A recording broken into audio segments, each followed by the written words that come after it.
And I noticed that the Catholic position, they actually have an official position that they've adopted evolution as being compatible with their dogma. And I cannot fathom how that's possible. Yeah, and actually it was the last so-called trad pope, Pius XII, whose famous encyclical is about that. Well, yeah, I'll tell you, Andrew, I have to repent for it, but I fell into theistic evolution, and guess what?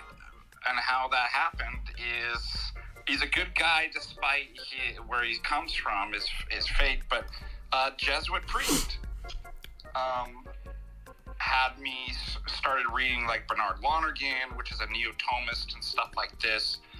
But it's because of their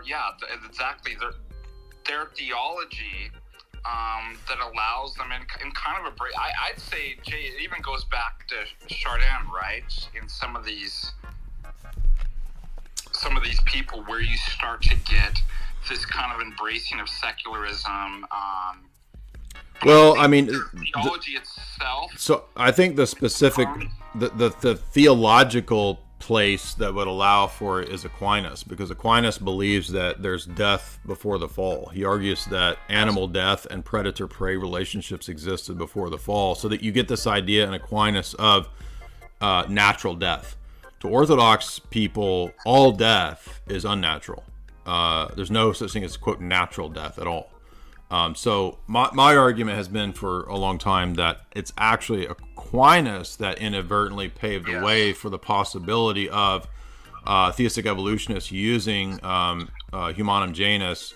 I always get Humanum Janus and Humani Generis mixed up because they're two encyclicals. One's by Leo XIII on the Freemasons, and then the other one is Pius XII on evolution. But if there's death before the fall, this allows the theologians to say, aha, see, well, Aquinas says there's death before the fall, so there could then be human death before the fall. Thus, death becomes something that's natural. And this really undercuts the totality of all of redemptive theology, all of the incarnation. I mean, Romans 8 is basically saying very clearly that all death is a result of Adam's fall, physical death or spiritual death. And so the proponents of theistic evolution have to come up with these fanciful exegetical tricks to try to explain how there's natural death that's not connected to what happened in the Garden of Eden.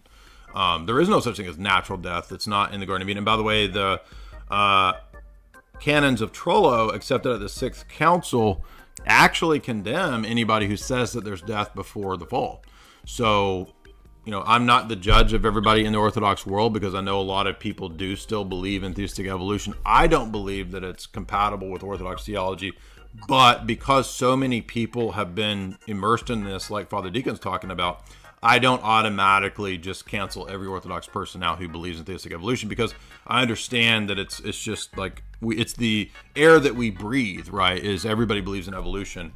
And I actually held off for a long time on having any position on this until about 2015, when I started reading about evolution, and I started reading critiques from a philosophical vantage point, theological vantage point. I have read some scientific critiques on it, but I don't usually go in that domain because I'm not very versed in biology or science or whatever. But my critique is just typically philosophical, why I don't think it's a tenable position, and then I do a theological critique where, the closest things to this would be something like Origenism. And I mean, yes, mythological versions of the fall are clearly condemned in the Sixth Ecumenical Council and the Confession of Saint Sophronius, because there's a 4-page condemnation of Origen, which is accepted at the council, and what they condemn is not just Origen's universalism, but actually his whole worldview and his allegorization of Eden. And so the council teaches that if you allegorize Eden, you're outside the church. Now, again, I'm not saying, everybody automatically who believes this is excommunicated, because I think people can, in good faith, not know, right? It doesn't make you a formal heretic because you're wrong.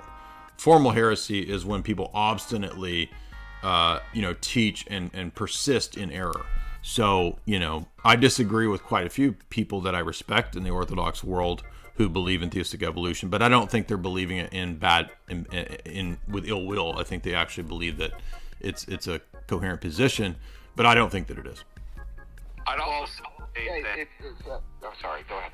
Well, the rejection of the divine energies is another thing that I think lends itself to this, because they have to have a certain kind of mechanistic explanation where God, almost kind of an origin or kind of a deistic, where he's separated, right? He's mediated through causal chain, but he's not immanent within the causal chain. And so this can take a kind of random and be autonomous from the creator and evolve, right? But I don't see how that's possible. As St. Paul says, in him we live, move, and have our being. If the divine energies and God's actually present in the world.